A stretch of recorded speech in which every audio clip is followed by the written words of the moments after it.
Namoonni hedduun aangoo mootii kubbaa miilaa lammii Arjentiinaa Liyoonel Meesii kan dhaaluudha jechuun amananiiru. Meesiinis urjii abdii qabeessa kana reefuu dhalatee osoo ija hin banatin qomatti qabatee irree isaatiin marsee haammatee suuraa ka'uun isaa carraa fi muudama akkamiitii jechisiisira. Reefuu umurii waggaa 16tti haala manuu fi nama rakkisuun milkaa'awwan hedduun gonfateera. Kilaboota gurguddoo addunyaa keenyaa keessaa tokko kan ta'e Baarseloonaa fi waggaa 15tti taphataa daa'imaa akka taphataa guddaatti taphachuunis seenaa haaraa galmeessiira. Biyyi isaaf garee biyyaalessaatiifis yoo ta'e akka isaa umurii xiqqaa taphatee fi gooliiwwan galchuu danda'an hin jiru. Taphattoonni baay'een nagaa jedhanii kophee isaanii hanga fannisanitti osoo hin milkaa'in inni garuu ganamumaa umurii 16tti waancaa Awurooppaa injifachuunis danda'eera. Namni kun urjii Ispeen Laamiin Yaamaalidha. Urjiin waggaa 16 kun maallaqa miiliyoonatti lakkaa'amu umurii kanatti habbuuqqachuun isaa jireenya qananiis ammumaa dandhamachaa jira.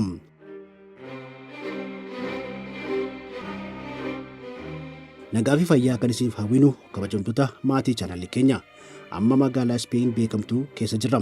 Qophii keenya irraatiin mootii fi urjii kubbaa miilaa fuulduraatii kan jedhamuu fi waa'ee Laamiin Yaamaal seenaawwan dinqisiisaa dhagahamanii hin beekne isiniif qooduuf barbaanneerra. Chaanaalii keenyaaf namoonni haaraa taatan subscribe akka gootan isin yaadachiifna. Hanga xumura sagantaa keenyaatti akka nu waliin turtan isin affeerra.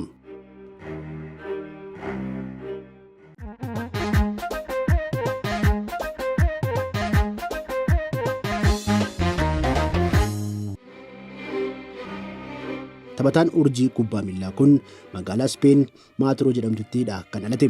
Akka lakkoofsa Awurooppaanotaa adoolessaa 13 2007tti akka dhalates ragaaleen ni mul'isu. Laamiin Yaamaal bakki dhaloota isaa Ispeen haa ta'u malee iddi dhiiga isaa ardii Afrikaa irraa achi gahe. Abbaan isaa lammii Moorookoo Muuziir Naaziraawii jedhama. Haati isaa Sheeyilaa Ibaran immoo Ikwaatoor Giinii irraa argamte. Innis kophee kubbaa miilaa ittiin taphatu irratti alaabaawwan Moorookoo fi Ikwaatoor Giinii maxxanseeti gara dirreetti kan seenu. Asirratti Laamiin Yaamaal akkuma dhalateen taatee ajaa'ibaa uumame isiniif haa qonnume. Yeroon sun urjiin kun gara addunyaa kanatti kan makame bara 2017 ture. Yeroo sanatti immoo Liyoonel Meesiin mana Baarseloonaatti bakka bu'aa Roonaaldinoo Diyaas Moreeraa ta'uusaa urjii Baarseloonaas ta'e addunyaa ta'uusaa yeroo mirkaneessuu itti jalqabedha. Yeroo kanatti Baarseloonaan UNICEF waliin waliigaltee qabuun qophii tola ooltummaa yookiin hawaasummaa tokko ni qophaa'a. Sagantaa kanaanis istaadiyeemii Baarseloonaa fi fageenya dhiyoo irratti kan argaman maatiiwwan Yaamaal dabalatee jiraattonni Kaataaloon kan irratti hirmaatan ture. Carraa taatee seenaa qabeessa kanaanis Liyoonel Meesiin umurii ji'ootaniin kan qabu Laamiin Yaamaaliin hammatee suuraa ka'eera. Dandeettiin kubbaa miilaa achumaanitti ce'ee fakkaata. Amma taphataa Liyoonel Meesii bakka bu'uu kan danda'u ta'uusaa hedduun kan irratti walii galanidha.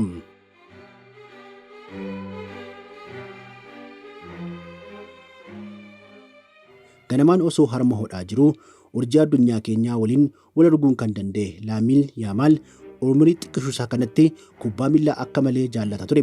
Daandiiwwan Ispeen irratti hiriyoota isaa waliin taphachaa guddateera. Qaama isaa hin jabaanne kanaan gocha ajaa'ibaa raawwachuu kan argan filattoonni Baarseloonaa ganaa umurii 7tti akkaadaamii kubbaa miilaa guddichaa Laamaasiyaatti akka makamu taasisaniiru. Akkaadaamiin kun taphattoota urjii addunyaa kan akka Liyoonel Meesii, Xaavi Hernaandez, Andres Iniesta, Cesc Faabrikaas, Kaarloo Puyoolii fi Sergio Busquets dabalatee kubbaa miilaa addunyaa irratti urjii kan ta'an hedduu kan horatedha. Yaamaal ganaa waggaa 7tti akkaadaamii guddichaa kanatti wayita makamu baay'ee amala qabeessa ta'uusaas mirkaneesseera. Hiriyoonni isaa daandii irratti waliin taphataa tures akka hin mufanne jedhee isaanitti hin himne. Akkaadaamii Laamaasiyaarraa boqonnaa wayita kennamuuf hiriyoota isaa waliin akkuma duraanii waliin taphata. Haamilee fi xiinni sammuu isaaniitiif baay'ee cinqama. Amalli isaa kun sadarkaa har'aarra akka ga'uuf baay'ee fayyadeeraaf. Laamaasiyaatti erga makameen boodas leenjii baay'ee ammayyaadha jedhamee argachuun isaa kennataa fi dandeettii uumamaan arjoomamee fi kana caalaa akka fooyyessu gargaareera. Turtii waggaa lamaan akkaadaamii kanaatiin taphoota 30 gooliiwwan 35 ol galchuun dhugumattuu urjii egeree ta'uusaa qabatamaan mirkaneesseera. Leenjistoonni garee biyyaalessaa guddattoota Ispeen dandeettii isaa ajaa'ibaa kana arganis garee biyyaalessaa umurii waggaa 17 gaditti makamee biyya isaa bakka bu'ee akka taphatu carraa kennaniif. Taphataan kun waancaa Awurooppaa waggaa 17 gadii biyya isaa bakka bu'ee taphachuunis gooliiwwan 4 galchuu danda'ee ture.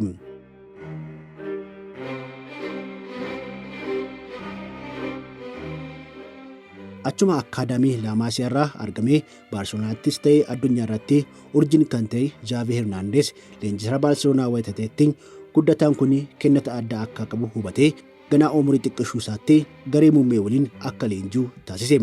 Bara 2023 immoo Baarselonaan goolii 4-0 tapha dursaa ture irratti garee muummee bakka bu'ee akka taphatuu fi geeddaree ni seensa. Guyyaa kanatti garee guddaa addunyaa keenya Baarselonaa fi hiriiree wayita taphatu umurii waggaa 15 fi ji'a 9 ture. Suuta suutaan garee muummee Baarselonaa waliin wal baraa kennataa fi dandeettii addaa isaa kanas addunyaaf agarsiisaa dhufe. Riikardiiwwan haaraa hedduus galmeessuun ija keessa seenuu jalqabeera. Waancaa Super Cup Ispeenii fi waancaa mootii Ispeen akkasumas La Liga Ispeen dabalatee goolii oomishuu fi galchuun taphataa umurii xiqqaa jedhamee seenaa haaraa galmeessiira. Champions League Awurooppaa guddichaa sadarkaa mo'atanii darbuu irratti hirmaatee taphataa dhaabbataan hiriiree umurii xiqqaa jedhamees seenaa irratti seenaa addaa ida'ateera. Adeemsa keessattis taphataan kun garee biyyaalessaa Ispeenis ta'ee kilaba Baarselonaa keessatti taphataa murteessaa ta'aa dhufe. Ispeen Joorjiyaa waliin tapha taasifte irratti maaliyaa garee biyyaalessaa muummee uffachuun taphuma kana irratti goolii galche. Garee biyyaalessaa Ispeeniifis taphataa umurii xiqqaa goolii galmeesse ta'uun kabajaa fi seenaa addaa gonfateera.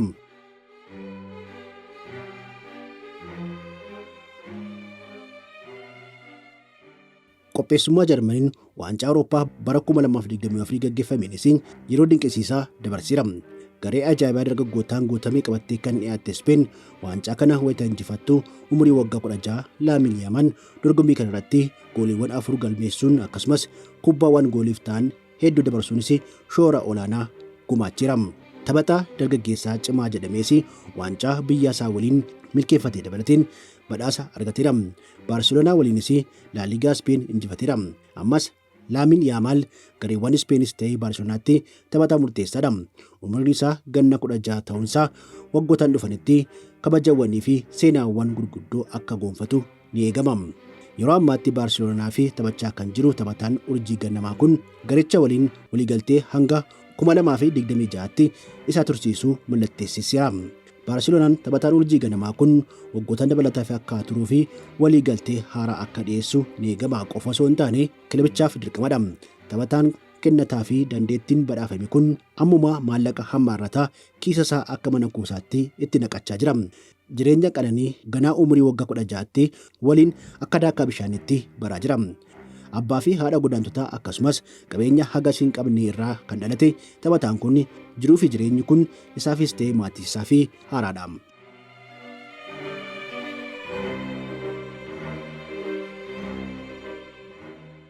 Ammuma jireenya abbootii qabeenyaa waliin wal baraa kan jiru Laamin Yaamal maatii isaa waliin appaartamaa dadhabaa keessa jiraachaa ture gadi lakkisee appaartamaa qananii fi gatii guddaa qabuu fi isaafis ta'ee maatii isaafis biteera. Taphataan beekamaa fi dandeettii olaanaa qabu kun akka taphattoota bebbeekamoo kaanii maallaqa qaban waliin wayita madaalamu konkolaattota gatii olaanaa bitachuu akka qabu ni eegama. Haa ta'u malee ganaa umurii 16tti reefuu guddataa waan ta'eef konkolaattota kunneen bitee konkolaachisaan socho'uu malee ofuma isaatii eeyyama konkolaachisaa baafatee konkolaachisuu hin danda'u. Kunis ta'ee konkolaattota qananii ta'an bitatee konkolaachisaan kan ittiin deemu qaba. Kanneen keessaa immoo Audi 8 tokko yoo taatu konkolaataan bareedina olaanaa qabdu kun maayilii 0 irraa hanga 60tti maarshii geeddaruu fi sekondii 4 qofa barbaachisa.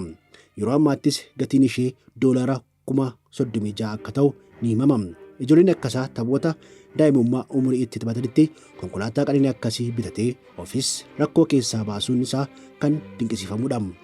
Laamin Yaamal appaartamaa qananii isaarraa gara dirree shaakalaa Baarselonaatti deemuu fi konkolaataa guddicha Cooper Formator qabatee wata deemus namoonni arganiiru. Konkolaataan ammayyaa kun humna fardaa hanga 360 kan qabu yoo ta'u ariitiin konkolaachisuufis fedhii kan qabanii fi filatamaadha. Laamin Yaamal konkolaataa ajaa'ibaa kana bitachuu fi doolaara 59,000 kiisa akka baase himameera. Laamiin Yaamaal kunneen dabalataanis konkolaattota jaallatamaa Range Roverii akka bitates ragaaleen ni addeessu. Konkolaataan wayita ittiin deemtan mijaa'ummaa guddaa kan qabu kun namoota bebbeekamoo fi maallaqa guddaa qabaniin kan filatamuudha. Egaa konkolaataan kun yoo sirriitti dhageessan doolaara 83,000 gadiin bitachuun hin jiru.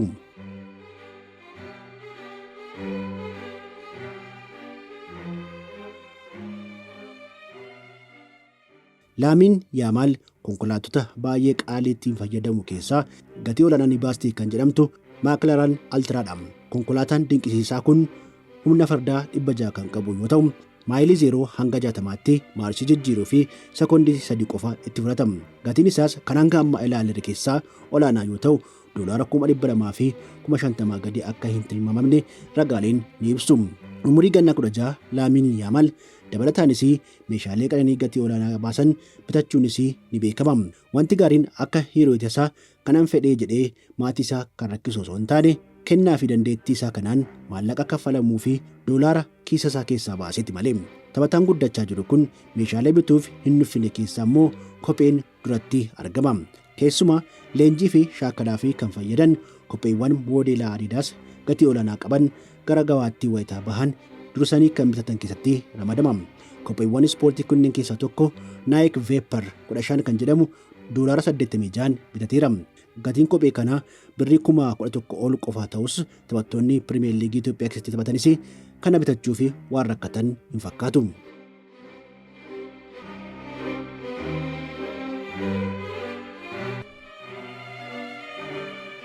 Laamiin tapha waancaa Champions League Awurooppaa seena qabeessa jalqabaa irratti hiriireen oomisha Nike kanaa kan ta'e Nike Mercurian kan jedhamu keewwatee ture.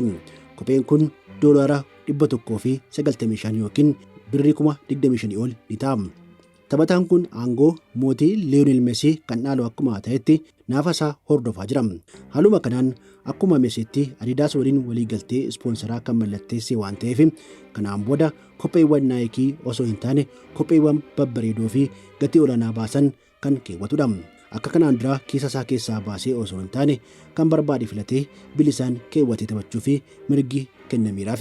Laamiin Yaamaal uffatawwan ispoortii dabalataanis jireenya idilee isaatiifis uffatawwan babbareedoo fi ammayyaa bitachuufis ni beekama.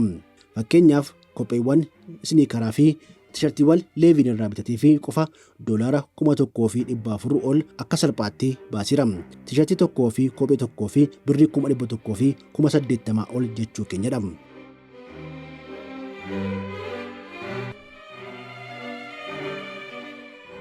Taphataan kun xiyyaarota qananii bitachuu fi yeroon isaa amma ta'uu baatus bashannanaaf jecha imalawwan taasisuuf garuu xiyyaarota qananii kireeffatee fayyadama.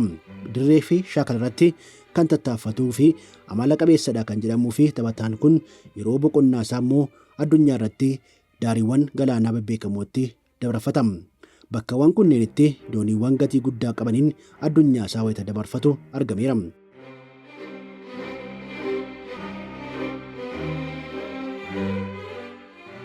Laamiin Yaamaal taphataa baay'ee ajaa'ibaa dhaloota haaraa akka ta'etti kaffaltii gaariis kan argatudha.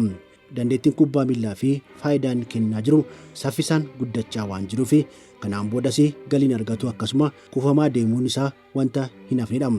Yeroo ammaa irratti garuu doolaara 80,000 ol torbanitti akka kaffalamuuf ni amanama. Maallaqni kun taphataan kun seenaawwan haaraa wayita galmeessu boonasii kaffalamuuf hin dabalatu. Baarseloonaan taphataa kana kilabicha keessa akka turuu fi waliigaltee haaraa wayita dhiyeessuu fi maallaqni kilabicha irraa argatu akkasuma akka guddatu hin shakkamu. Baarseloonaan taphataan kun dandeettii olaanaa fi ajaa'ibaa akka qabuu fi hundumaanuu kan barbaadamu ta'uu amanuun waliigaltee diiguu fi doolaara biiliyoona 1 akka haala dureetti kaa'eera.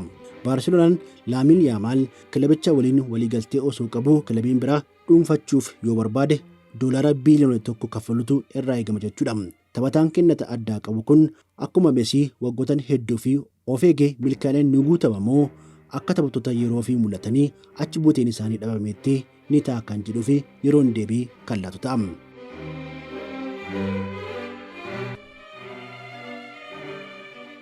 Kabajamtoota maatii chaanaalii keenya har'aaf isiniif qoodneef kan filanne waa'ee urjii ganamaa Laamiin Yaamaal qopheessinee kan waan xumurameera.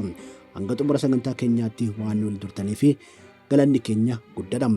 Ammas subscribe fi share gochuu hin dagatinaa jenna. Yeroo gaarii isiniif hawwina.